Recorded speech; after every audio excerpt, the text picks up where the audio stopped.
Boris, xenophobia, and empire, xenophobia, Kaya, xenophobia, Chisa, Kune abo bakafira ku xenophobia, inovarangarira Mwari anoziva, ndiye anotuwira topinda mdzira.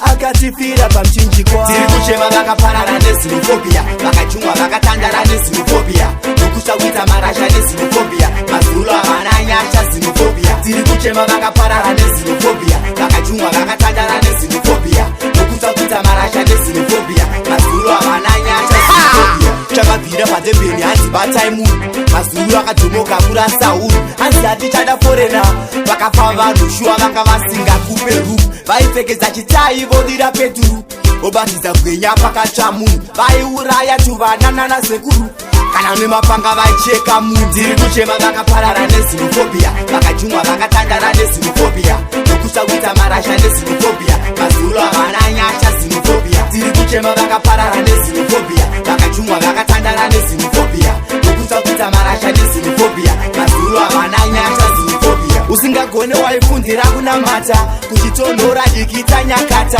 Afrika yapindwa neko, the reason to kill ndatadza kuibata, ingawani chete tiri vanhu vatema, handisi kuti ngatikile vanhu vachena, tiri kusimbisa one love, Mwari ndo vanotipa mweya watinofema. Tiri kuchema vakaparara nexenophobia, vakachungwa vakatandara nexenophobia, nokusakuita marasha nexenophobia, mazulu havana nyasha xenophobia. Tiri kuchema vakaparara nexenophobia, vakachungwa vakatandara nexenophobia, nokusakuita marasha nexenophobia, mazulu havana nyasha xenophobia. Kune avo vakafira kuxenophobia, tinovarangarira Mwari anoziva, ndiye anoturira topinda mdzira.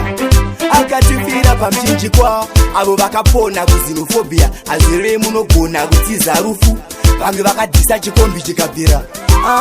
Ndakuvhura bhuku. Tiri kuchema vakaparara nexenophobia, vakachungwa vakatandara nexenophobia, nokusakuita marasha nexenophobia, mazulu havana nyasha xenophobia. Tiri kuchema vakaparara nexenophobia, vakachungwa vakatandara nexenophobia, nokusakuita marasha nexenophobia, mazulu havana nyasha xenophobia. Chakabvira padebeni hanzi batai munhu, mazulu akadzomoka kura Saulu, hanzi hatichada forena, vakafa vanhu shuwa vanga vasingakupe rufu, vaipfekedza chitai vodira peturu, vobatidza bwenya pakatsva munhu, vaiuraya tuvana nasekuru, kana nemapanga vaicheka munhu. Tiri kuchema vakaparara nexenophobia, vakachungwa vakatandara nexenophobia, nokusakuita marasha nexenophobia, mazulu havana nyasha xenophobia. Tiri kuchema vakaparara nexenophobia, vakachungwa vakatandara